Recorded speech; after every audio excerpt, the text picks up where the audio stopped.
Hello. आज हम एक टॉपिक पढ़ने जा रहे हैं। उस टॉपिक का नाम है इलेक्ट्रिक डाइपोल। ये हमारा टॉपिक है। इलेक्ट्रिक डाइपोल बेसिकली होता क्या है, ये दो चार्ज लेते हैं, दोनों इक्वल होते हैं, नेचर अपोजिट होता है, एक प्लस होगा तो एक माइनस होगा, इनके बीच में हम कुछ डिस्टेंस रखते हैं, ये बन गया हमारा डाइपोल। तो what is dipole? Two equal and opposite charges separated by some distance makes a dipole. दो चार्ज होंगे, कुछ दूरी पे रखते हैं, उससे डाइपोल बन जाता है। जब डाइपोल हम पढ़ेंगे ना, तो हमें एक क्वांटिटी पढ़नी पड़ेगी, डाइपोल मोमेंट। डाइपोल मोमेंट क्या होता है? एक फिजिकल क्वांटिटी होती है जो दिखाता है कि डाइपोल कितना इफेक्टिव होगा। इफेक्टिव मतलब कि ये कितना ज्यादा इलेक्ट्रिक फील्ड क्रिएट कर सकता है, ये कितना इलेक्ट्रिक पोटेंशियल क्रिएट कर सकता है, कितना इसके ऊपर फोर्स लगेगा, कितना इसके ऊपर टॉर्क लगेगा। ऐसा जैसे अगर हम बोलेंगे कि एक डाइपोल का डाइपोल मोमेंट ज्यादा है दूसरे से, तो उसकी जितनी भी क्वालिटी होगी वो दूसरे डाइपोल के कंपैरिजन में सुपीरियर होगी। जिसका डाइपोल मोमेंट ज्यादा होगा वो ज्यादा इलेक्ट्रिक फील्ड प्रोड्यूस करेगा, ज्यादा पोटेंशियल क्रिएट करेगा, उस पर ज्यादा टॉर्क लगेगा। इन ऑल द वे उसकी जो प्रॉपर्टी है वो दूसरे डाइपोल के कंपैरिजन में सुपीरियर होगी। डाइपोल मोमेंट एक वेक्टर क्वांटिटी होती है, वेक्टर जिसके पास मैग्नीट्यूड भी होता है, डायरेक्शन भी होता है। तो अगर डायरेक्शन है तो डायरेक्शन क्या लेंगे? It is taken from negative charge to positive charge. मतलब अगर यहाँ पे इसका पूछा जाएगा डाइपोल मोमेंट का डायरेक्शन क्या है, तो इसका डाइपोल मोमेंट का डायरेक्शन ऐसा होगा। This is the P vector. कैसे मैथ्स में हमारे पास नंबर्स होते हैं तो हम नेगेटिव नंबर से प्रोसीड करते हैं towards the positive numbers. In the same way जो डाइपोल मोमेंट होता है वो कहाँ से स्टार्ट होता है? नेगेटिव चार्ज से स्टार्ट होता है और किधर प्रोसीड करता है? वो पॉजिटिव चार्ज की तरफ प्रोसीड करता है डाइपोल मोमेंट जो है। It is a vector quantity. Clear? जब हम डाइपोल मोमेंट को ऐड करेंगे तो हम इसको वेक्टर तरीके से ऐड करते हैं, हमको डायरेक्शन देखना वहां पर जरूरी है। उसके बाद इसका फॉर्मूला क्या होता है डाइपोल मोमेंट का? P vector equals to Q into two L, जहाँ पे क्यू क्या हो गया? कोई भी एक चार्ज हो गया। टूएल क्या हो गया? डिस्टेंस हो गया डाइपोल के बीच में। अब ये सवाल कभी कभी पूछा जाता है या दिमाग में आता है कि टूएल ही क्यों लिया, इसको हमने एल क्यों नहीं लिया? क्योंकि देखो, अगर मैंने इसको अगर एल लिया होता तो मैं पूछता कि अगर मैंने इस डाइपोल को घुमाया गोल गोल तो इसका रेडियस क्या होता? अगर ये लेंथ अगर एल होती तो रेडियस L/2 हो जाता, फिर कैलकुलेशन में दिक्कत होती। क्लियर? अगर बोला जाएगा कि यहाँ पे एक पॉइंट है P या X, इसकी दूरी सेंटर से कितनी है? तो अगर यहाँ से हमने बोला कि अगर चार्ज से इसकी दूरी अगर मान लो स्मॉल x है तो सेंटर से दूरी कितनी होगी? तो हम बोलेंगे x प्लस एल। अगर सोचो हमने इसकी लेंथ को अगर l ले लिया होता तो ये x प्लस L/2 हो जाता। तो कहीं ना कहीं अगर हम l लेते तो हमारी बाकी चीजें फ्रैक्शन में आती। फ्रैक्शन में आती तो मैथ्स में करना उसको मुश्किल होता, और कोई बात नहीं है। ठीक है, तो हम डाइपोल की लेंथ को क्या लेते हैं? 12 लेते हैं, ताकि जब हम हमारे मैथ्स के क्वेश्चंस आते हैं डाइपोल में हमारा कैलकुलेशन आसान हो जाए। ठीक है, example of dipole. Dipole topic जो है वो पढ़ा जाता है फिजिक्स में, ठीक है, लेकिन इसके अधिकतर एप्लीकेशन केमिस्ट्री में होते हैं। क्योंकि देखो डाइपोल कहाँ मिलता है? Hydrogen fluoride molecule, it's a dipole. या प्लस है यहाँ माइनस है, कुछ दूरी होती है इनके बीच में। NaCl मॉलिक्यूल प्लस माइनस कुछ दूरी होती है इनके बीच में। HCl मॉलिक्यूल प्लस माइनस कुछ दूरी होती है इनके बीच में। और इक्वल चार्ज है, अपोजिट चार्ज है, और कुछ डिस्टेंस होता है इनके बीच में। इसलिए ये सब क्या होते हैं? ये सब कहलाते हैं डाइपोल। ठीक है, these are called as polar molecules because they actually make a dipole. Dipole से नाम इनका आ गया पोलर मॉलिक्यूल। तो इसका पढ़ाई फिजिक्स में करते हैं, लेकिन जो इसके एप्लीकेशंस है वो हम करते हैं केमिस्ट्री में। आई बात समझ में? ओके, चलो अब ये डाइपोल हमको समझ में अच्छे से आ गया। अब हमारे पास एग्जाम में जो सबसे इंपॉर्टेंट क्वेश्चंस आते हैं वो आते हैं डाइपोल का इलेक्ट्रिक फील्ड निकालने के लिए। ये इलेक्ट्रिक फील्ड जो होते हैं ना डाइपोल के, ये बोर्ड में अधिकतर रिपीटेड क्वेश्चंस होते हैं। क्या टॉपिक है हमारा? Find electric field due to dipole.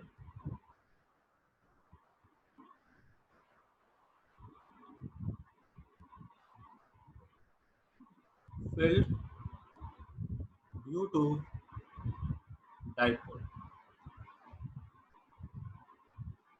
दो चार्ज है हमारे पास, minus Q plus Q, separation कितना इनका 12 है।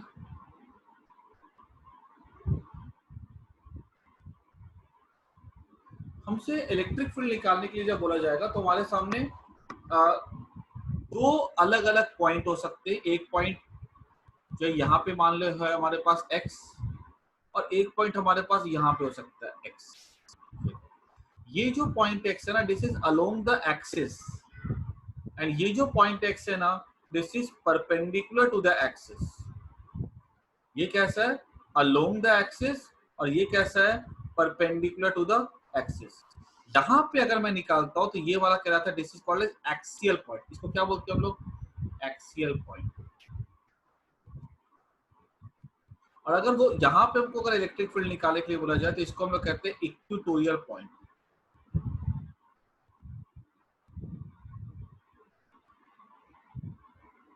ये दो अलग अलग पॉइंट है, एक एक्सियल है और एक इक्वेटोरियल है।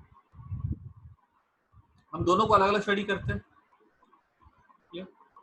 पहले हम स्टडी करते हैं एक्सियल पॉइंट के, ये वाले पॉइंट एक्सियल है।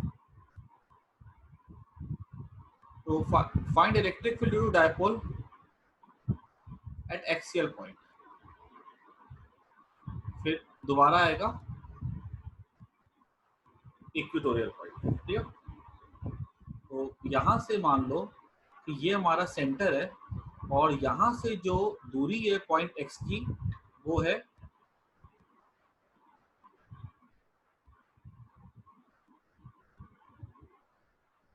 Small x. ठीक है, डिस्टेंस कितना यहां से सेंटर से?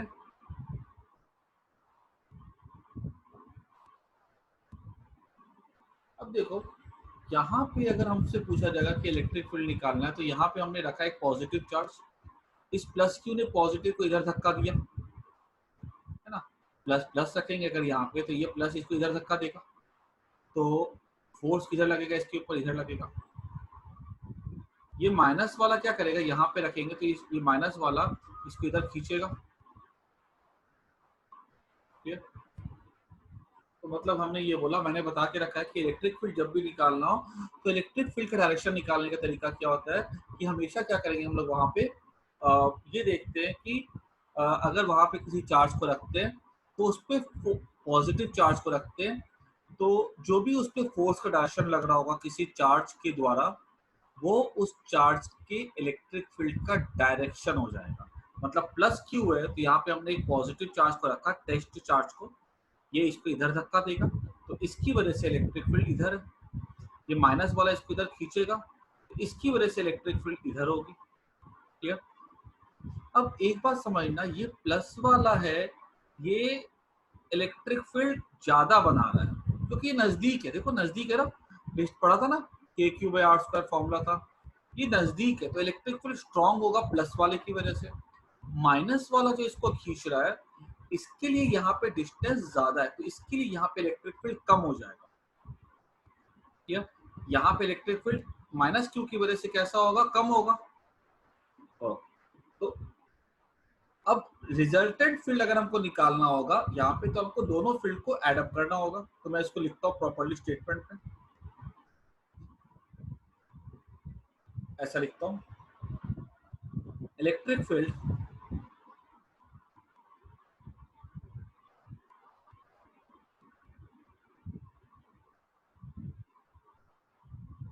E vector due to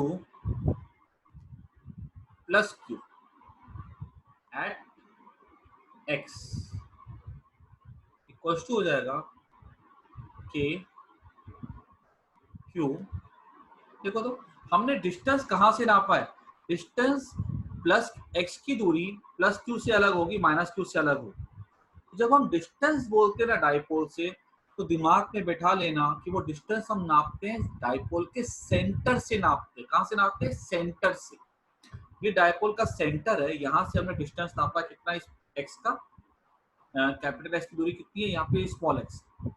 तो यहाँ से दूरी अगर स्मॉल एक्स है तो प्लस क्यू की दूरी और एक्स की दूरी कितनी हो जाएगी? देखो तो ये एक्स माइनस एल हो जाएगा ना,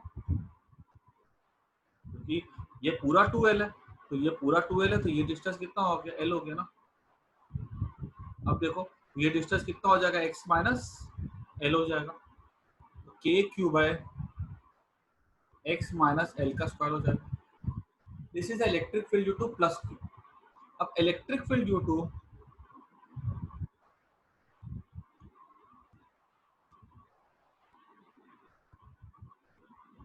E vector due to minus q at x को इसी जगह minus k Q by x plus l का स्क्वायर हो जाएगा।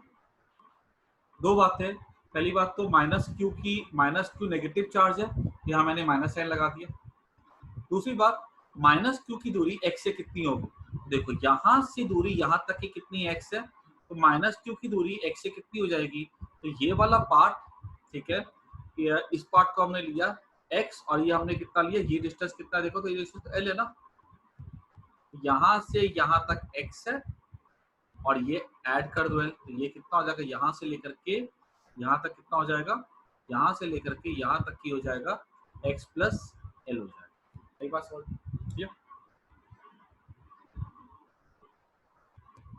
अब आगे देखते हैं हम लोग, ई नेट क्या हो जाएगा? दोनों को एडअप कर दो साइन के साथ लेकर के।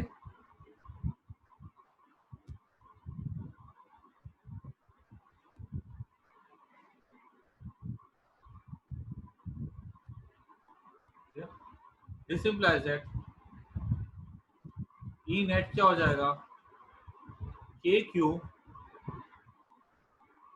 ब्रैकेट में आ जाएगा, कॉमन ले लो इसको, 1/x-l का स्क्वायर माइनस 1/x+l का स्क्वायर। इसका हमें क्या करना होगा? ऐड करना होगा इसको हम लोग को प्रॉपर्ली। तो ऐड करने के लिए मैं एक बार क्या करता हूँ, फिगर को पहले मिटा देता हूँ, क्योंकि हमारे फिगर, या इसको मैं मिटा देता हूँ पहले, ठीक है, इसको नोट करना ध्यान से।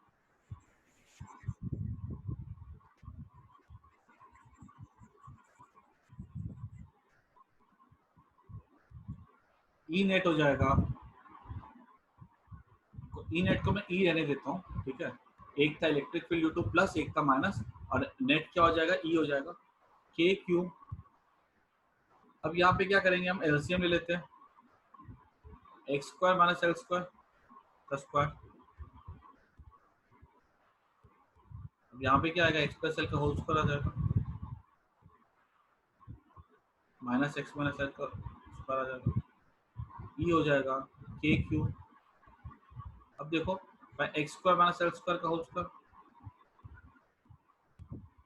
इसको ओपन किया ब्रैकेट को, तो क्या आएगा? ये x square plus L square plus 2xl, हम लोग का ना ए square plus B square minus 2ab वाला, minus x square minus l square plus 2xl, ठीक है, ऐसा आ गया। इसको ये कट जाएगा दोनों, ठीक है, इसको मैं इरेज कर देता हूँ।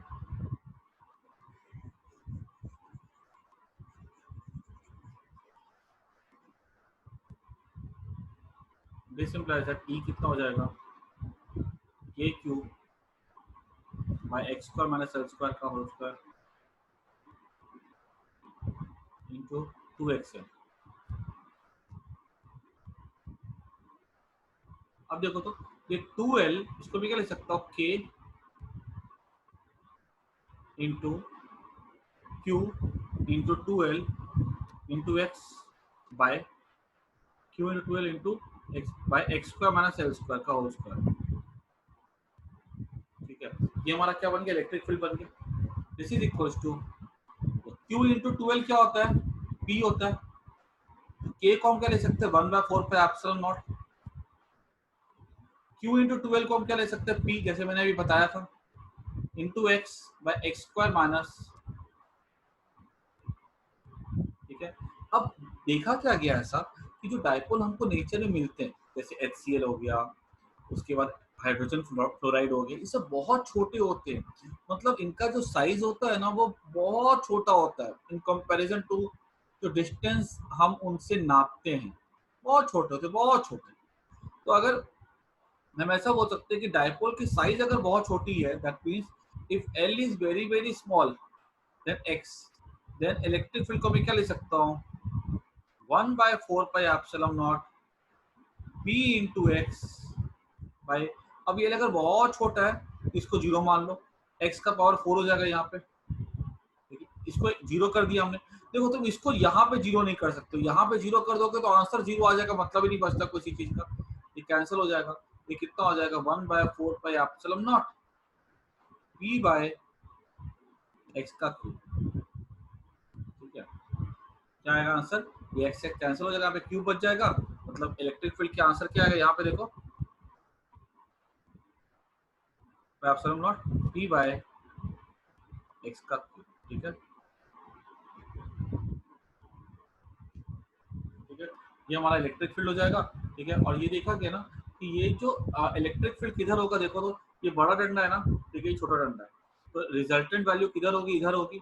Dipole resultant electric field towards right है, डायपोल मोमेंट नेगेटिव से पॉजिटिव है वो भी राइट की तरफ है, तो जिधर डायपोल मोमेंट है उधर इलेक्ट्रिक फील्ड है, तो हम ऐसा कह सकते हैं कि इलेक्ट्रिक फील्ड और डायपोल मोमेंट जो है एक ही डायरेक्शन में, सो वी कैन से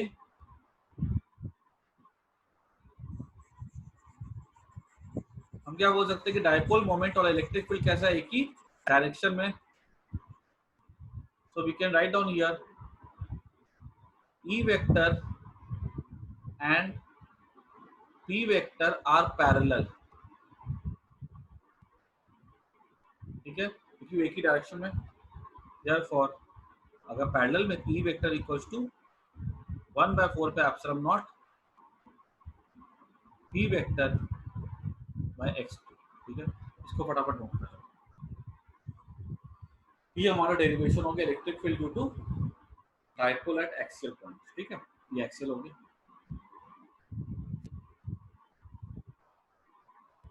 अभी हमारा नेक्स्ट टॉपिक होगा electric field due to dipole at equatorial point, electric field due to dipole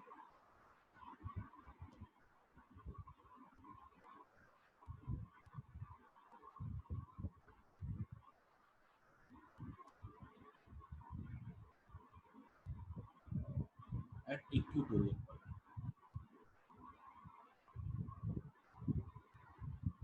यहाँ पे हमारे पास बोला गया डायपोल है, डायपोल मतलब यहाँ पे माइनस यहाँ पे प्लस,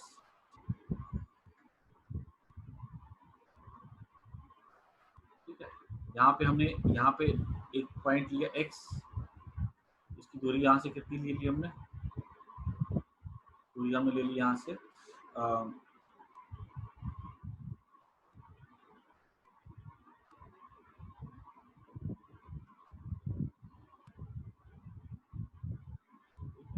ये प्लस क्यू है, दूरी यहाँ से कितनी हमने ली स्मॉल x ले ली है, ठीक है। अब देखो यहाँ पे अगर प्लस की वजह से पूछा जाए इलेक्ट्रिक फील्ड किधर होगा, तो यहाँ पे एक टेस्ट चार्ज रखो पॉजिटिव चार्ज, वो किधर भागेगा, वो तो इधर भागेगा ना, ये टेस्ट चार्ज कैसा भागेगा ऐसे सर, ये फोर्स हमेशा कैसे लगता है along the line joining the charge लगता है फोर्स, प्लस रखा तो माइनस किधर खींचेगा, इसको नीचे की तरफ खींचेगा,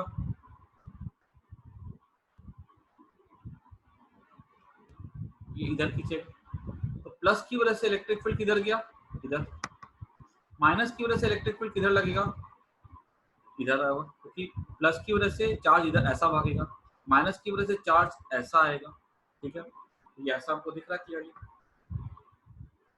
अब यहाँ पे हम क्या लिख सकते हैं कि ये हो जाएगा हमारा ये डायरेक्शन हो जाएगा electric field due to plus charge, और ये हो जाएगा electric field due to minus charge, ठीक है। तो भाई इलेक्ट्रिक फील्ड का डायरेक्शन देखना हो एकदम सिंपल सा तरीका है, जहां पर भी इलेक्ट्रिक फील्ड का डायरेक्शन देखना हो वहां पे एक छोटा सा चार्ज को रख दो, पॉजिटिव चार्ज, उसको नाम देते हैं टेस्ट चार्ज। जिधर वो चार्ज भाग रहा हो हमारे इमेजिनेशन में, हमारी कल्पना में, उधर ही होगा इलेक्ट्रिक फील्ड का डायरेक्शन। याद रखना इस चीज को। ओके, अब देखो यहाँ पे ये डायपोल की लेंथ हमने अभी फिक्स कर दी थी 12। ये यहां से दूरी कितनी है x की, ये x दिया गया है, q दिया गया है, ठीक है। अब देखो, अब यहाँ पे इलेक्ट्रिक फील्ड जो है हमको दिख रही है ये सेम डायरेक्शन में नहीं है, इसको ऐड कैसे करें? अगर दो वेक्टर है सेम डायरेक्शन में अगर होता है तो उसको हम कैसे ऐड करते थे भाई? उसको ऐड कर दो, सब्ट्रैक्ट कर दो डायरेक्टली। लेकिन अगर सेम डायरेक्शन में नहीं होता है तो हमारा, हम उसको कैसे ऐड करते हैं? दो तरीका होता है, एक तो फॉर्मूला का और दूसरा होता है कंपोनेंट लेकर के। कंपोनेंट लेकर के मतलब हम दो एक्सिस ड्रॉ करते हैं, दोनों के टुकड़े उस एक्सिस के लोग देख लेते हैं और फिर ऐड कर देते हैं। कैसे? देखो यहाँ पे हमने क्या किया,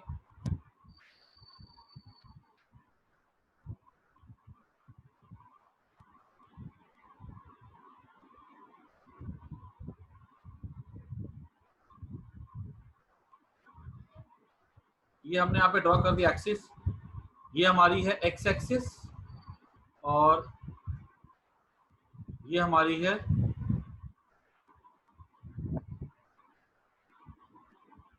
वाई एक्सिस। ठीक है, ये हमारी एक्स एक्सिस है और ये हमारी है। इस पे काम को ना, पॉइंट पी को हम नाम दे देते हैं, इसको पी का नाम दे देते हैं, क्योंकि या पी क्या, इसको हम नाम दे देते हैं एक बार लिए एम का नाम दे दो, क्या फर्क पड़ता है? तो पॉइंट है उसका नाम क्या है? एम है, जिस पे निकालना है अपने को इलेक्ट्रिक फील्ड। ये दो एक्सिस हमारे पास, ठीक है, एक्सिस है, इसको थोड़ा कलर से दिखा देते हैं। ये हमारी कौन सी एक्सिस है? ये हमारी वाई एक्सिस है। ये हमारी कौन सी एक्सिस है?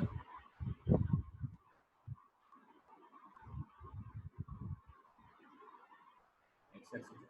ये हमारा क्या हो गया? इलेक्ट्रिक फील्ड इधर हो गया, ठीक है। ये हमारा प्लस इलेक्ट्रिक फील्ड है, ये वाला माइनस है, ये वाला प्लस है, ठीक है। अच्छा, उसके बाद देखो ये एंगल मान लो एक बार के लिए थीटा, ये वाला एंगल भी कितना हो जाएगा? थीटा। यहाँ से इसकी दूरी मान लो एक बार के लिए आर है, यहाँ से लेकर के यहाँ तक। तो अब देखो, तो ये जो प्लस इलेक्ट्रिक फील्ड है और जो माइनस इलेक्ट्रिक फील्ड है, ये दोनों के डायरेक्शन अलग अलग है, लेकिन दोनों की वैल्यू तो सेम होगी। क्योंकि तुम देखो ये पॉइंट की दूरी जो प्लस क्यू से आर है, तो इस पॉइंट की दूरी माइनस क्यू से भी कितनी होगी? आर होगी, क्योंकि ये पॉइंट परपेंडिकुलर बाइसेक्टर है ना, बीचों बीच से पास हो रहा है। दोनों डिस्टेंस कैसे होंगे? सेम होंगे, क्योंकि ये बीचों बीच से पास कर रहा है। तो परपेंडिकुलर बाइसेक्टर है तो यहाँ से इसकी दूरी, यहाँ से दूरी सेम होगी। दोनों के चार्ज की वैल्यू भी सेम है। वैल्यू मैं इसकी साइन की बात नहीं कर रहा हूँ, मैं वैल्यू की बात कर रहा हूँ। तो electric field due to plus and electric field due to minus will be same. तो हम ऐसा लिख सकते हैं, in given figure electric field due to plus is equal to electric field due to minus, value same. इसको मान लो एक बार के लिए ई है, ई नहीं मानते इसको एक बार के लिए हम लोग, ई हम रिजल्टेंट फील्ड को एक्सप्रेस कर देंगे, लेकिन ये दोनों बराबर होंगे, ठीक है। तो अब ई प्लस क्या हो जाएगा? अब देखो यहाँ पे ये जो इलेक्ट्रिक फील्ड जा रही है ना, प्लस और ये माइनस, अगर ये एंगल थीटा होगा तो ये वाला एंगल भी कितना हो जाएगा? थीटा हो जाएगा। ये एंगल थीटा होगा तो ये वाला एंगल भी थीटा हो जाएगा, बिकॉज ये दोनों ऑल्टरनेट एंगल्स है और ये जो है कॉरस्पॉन्डिंग एंगल्स हो गए। ये एंगल, ये ऑल्टरनेट एंगल्स हो गए। इन given figure also the horizontal component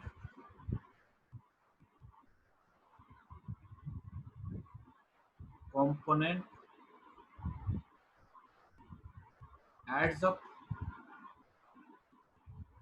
ये इधर वाला कंपोनेंट, इधर वाला, इधर वाला, इधर गया टुवर्ड्स लेफ्ट भाग, ये इसका टुकड़ा इधर देखो, इसका टुकड़ा इधर देखो, और दोनों को जोड़ दो, ये लेफ्ट की तरफ जाएगा। इसका टुकड़ा ऊपर की तरफ देखो, वर्टिकल कंपोनेंट ऊपर, इसका देखो नीचे आएगा, ऊपर नीचे कैंसिल हो जाएगा। And vertical component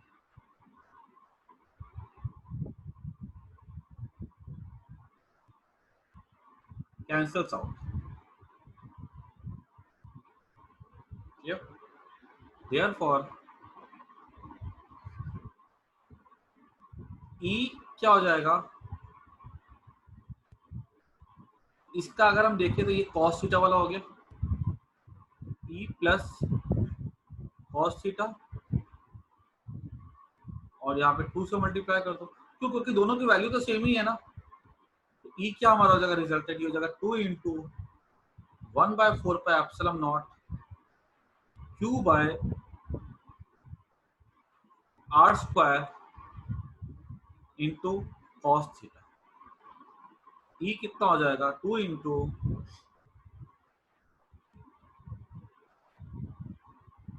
Q by R square को मैं ले सकता, कॉस थीटा को मैं ले सकता हूँ बेस अपॉन हाइपोटेन्यूज।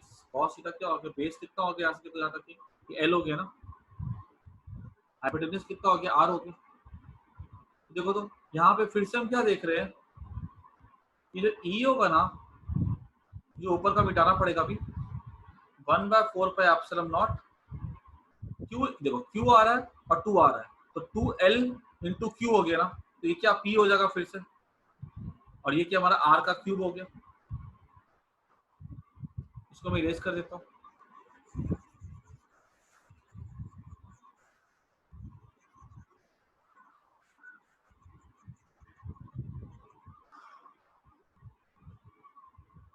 तो E कितना हो जाएगा, 1/4 pi epsilon not into P। देखो तो ये पाइथागोरस थ्योरम से ये R क्या हो जाएगा, R स्क्वायर हो जाएगा x square plus L square by Pythagoras theorem. तो क्योंकि यहाँ से देख सकते हो ये R स्क्वायर, ये x स्क्वायर, ये L स्क्वायर, ये L है ना। देखो अगर मैंने यहाँ पे L/2 ले लिया, अगर इसको मैंने L लिया होता ना तो कितनी प्रॉब्लम आती है, हर जगह L/2 लिखना पड़ता, तो वो थोड़ा सा डिफिकल्ट होता लिखना, इसलिए हम यहाँ पे 2L ले लेते हैं ताकि अभी देखो कैलकुलेशन आसान हो जाएगी। और देखो हमने दोनों डेरिवेशन की, दोनों में P आ रहा है, ठीक है। ये P ऐसी चीज है ना जो अपने आप को जब भी डायपोल पढ़ोगे ना तो P तो रिपीट करेगा ही करेगा, ठीक है। इसलिए P के लिए एक अलग वर्ड ही बना दिया कि डायपोल मोमेंट, बिकॉज हर जगह पे ये Q इंटू 2L साथ में ही आता है।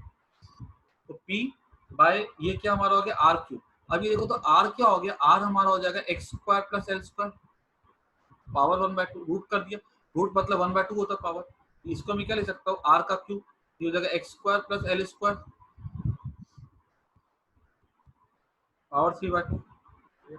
नाउ इफ अगर x की वैल्यू L के सामने,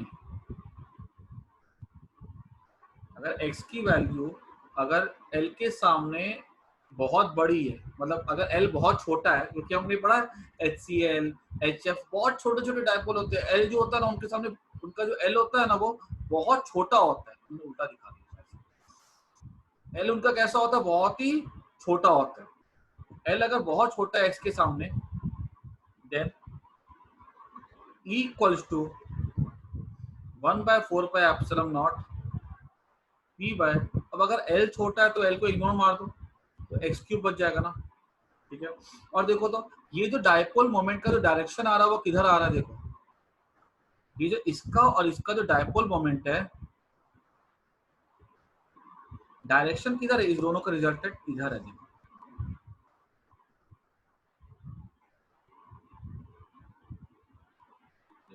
इसका ऐड होकर इधर गया, इसका ऐड होकर इधर गया, इलेक्ट्रिक फील्ड किधर है, रिजल्टेंट इधर है।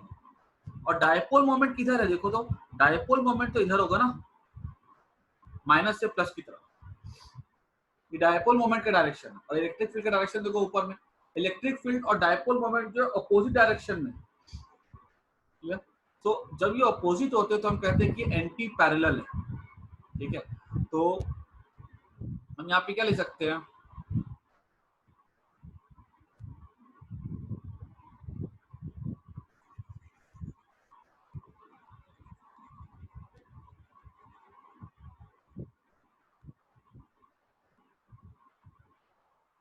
E vector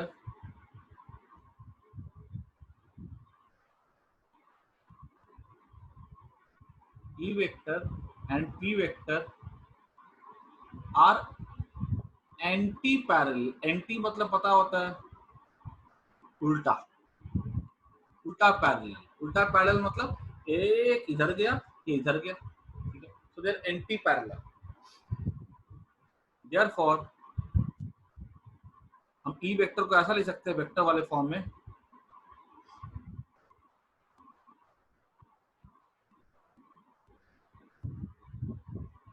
-1/4πε0 T/x²।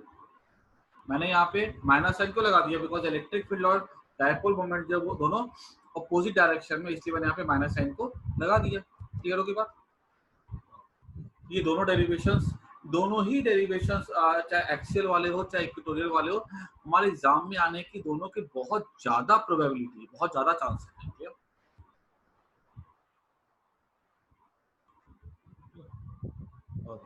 अभी हम एक टॉपिक और पढ़ लेते हैं,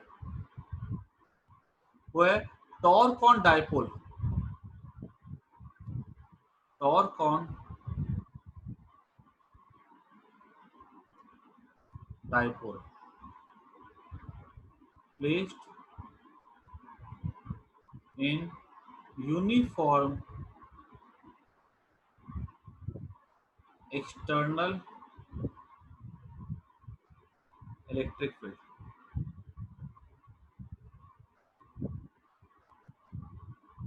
मतलब बाहर में एक इलेक्ट्रिक फील्ड है जो यूनिफॉर्म है। यूनिफॉर्म मतलब जिसकी वैल्यू और डायरेक्शन दोनों कैसे सेम, ठीक है। जैसे मैं हमने पढ़ के भी रखा था ना डायपोल के बारे में, कुछ ऐसे यूनिफॉर्म कैसे बनती थी, ऐसी बनती थी।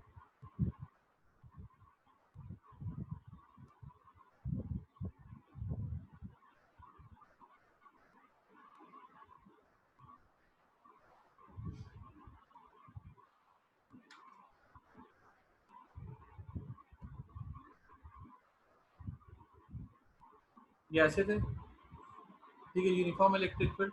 और यहाँ पे हमने क्या किया,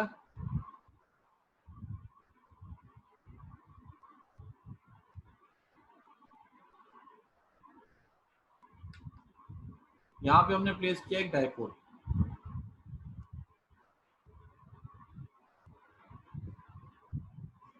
ठीक है।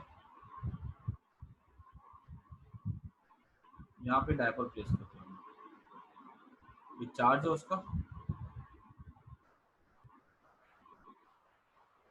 ये plus Q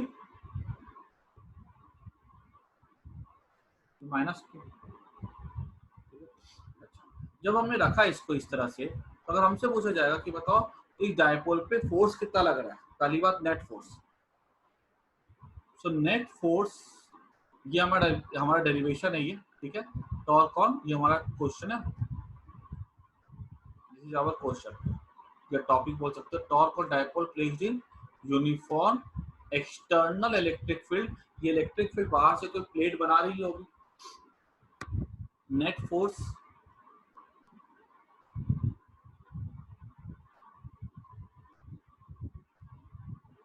on dipole equals to हो जाएगा plus q E minus q E, क्योंकि इधर वाला फोर्स क्या हो जाएगा प्लस क्यू और इधर वाला फोर्स क्या हो जाएगा माइनस क्यू। नेट फोर्स कितना हो जाएगा, जीरो हो जाएगा ना, देख सकते हो क्लियरली। क्योंकि अगर मैं बोलूँ ना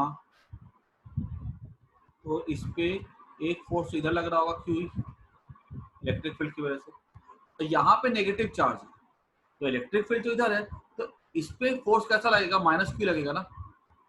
माइनस क्यू मतलब डायरेक्शन किधर है इसका, लेफ्ट में। नेगेटिव चार्ज पे इलेक्ट्रिक फील्ड के उल्टी डायरेक्शन में फोर्स लगाता है। मैंने बताया भी थी भाई, मान लो माइनस क्यू है, इलेक्ट्रिक फील्ड अगर ऐसे, तो इस पे फोर्स कैसा लगेगा, इधर। इलेक्ट्रिक फील्ड है, प्लस क्यू है, फोर्स कैसा लगेगा, इधर, ठीक है। तो नेगेटिव है तो उल्टा लगेगा ना फोर्स। दोनों फोर्स का जो वैल्यू है वो सेम होगा, बट डायरेक्शन कैसा होगा, अपोजिट होगा। तो यहाँ पे लिख सकते हैं net force of dipole equal to 0। Therefore centre of mass, इसका कहीं ना कहीं सेंटर ऑफ मास होगा ऐसे, therefore center of mass is at rest. Centre of मास कैसा होगा? रेस्ट पे होगा. therefore there is no translatory motion. Translatory motion मतलब क्या होता है? ये डायपोल जो है ना, ये ऐसे करके भाग नहीं सकता है. ठीक है, ये ट्रांसलेटरी ऐसे क्यों नहीं भाग सकता? सीधी सी बात, क्योंकि इस पे नेट फोर्स कितना लग रहा है? जीरो. फोर्स ही नहीं है तो एक्सेलरेशन नहीं होगा, एक्सेलरेशन नहीं है तो वेलोसिटी नहीं होगी. अब बात करते हैं हम लोग, ये नोट कर जाओ, नेट फोर्स जीरो आ रहा है, इसको मैं इरेज कर देता हूँ.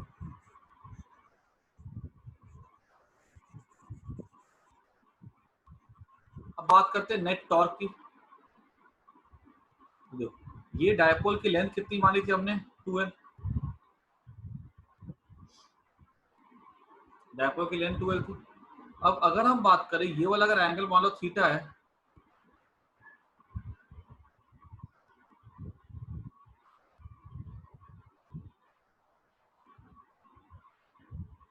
ये अगर एंगल थीटा हो तो ये वाला एंगल भी कितना हो जाएगा? थीटा हो जाएगा ना, क्योंकि ये तो पैरेलल, ये तो क्या कहते हैं, पैरेलल हो गया.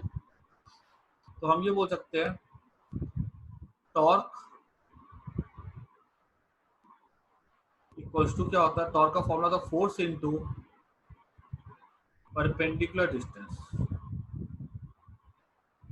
Between forces.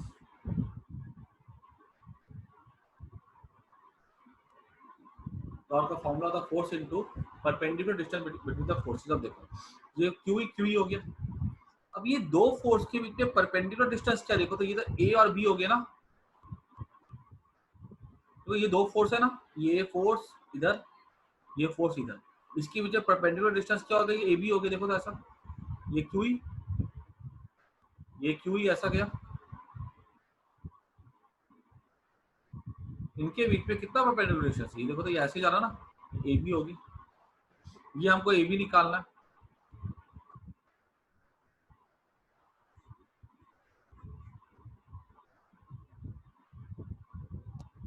Therefore torque equal to हो जाएगा, फोर्स क्या हो जाएगा? क्यू इंटू ई हो जाएगा, इंटू परपेंडिकुलर डिस्टेंस क्या होगा? ए बी हो जाएगा.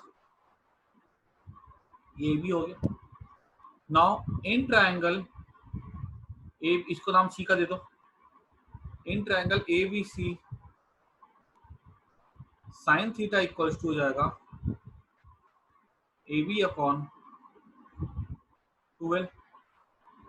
This implies that A B क्या हो जाएगा? 12 साइन थीटा हो जाएगा. देयरफॉर टॉर्क, टॉर्क का सिंबल टाउ होता है. फोर्स कितना है? फोर्स है क्यू इंटू ई, ये है ना q into E, into what is A B. या ए बी तो हमने निकाला 12 sine theta. This implies that torque क्या हो जाएगा? अब देखो तो Q इंटू 12, Q इंटू 12 क्या हो जाएगा? P हो जाएगा, क्योंकि डायपोल मोमेंट क्या था? P था ना, P E साइन थीटा. ठीक है, this is our Q into 12 क्या P हो गया. दिस इंप्लाइज दैट टाउ क्या हो जाएगा? P vector cross P. ठीक है, this is our torque expression. ठीक है, तो ये अगर हमारे एग्जाम में क्वेश्चन अगर आता तो 3 मार्क का आएगा, और ये इसको हम ऐसा करके आ जाएंगे. ठीक है, और इस पे छोटे छोटे बेसिक क्वेश्चन पूछे जा सकते हैं. When is the torque acting on a dipole maximum? सबसे ज्यादा कब होगा? मैं क्या लिख सकता हूँ? पहला, torque will be maximum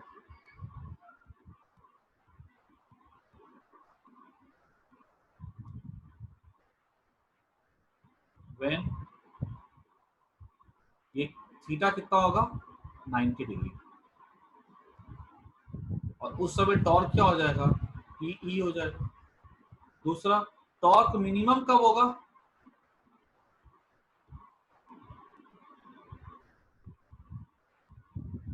when theta equals to 0 degree.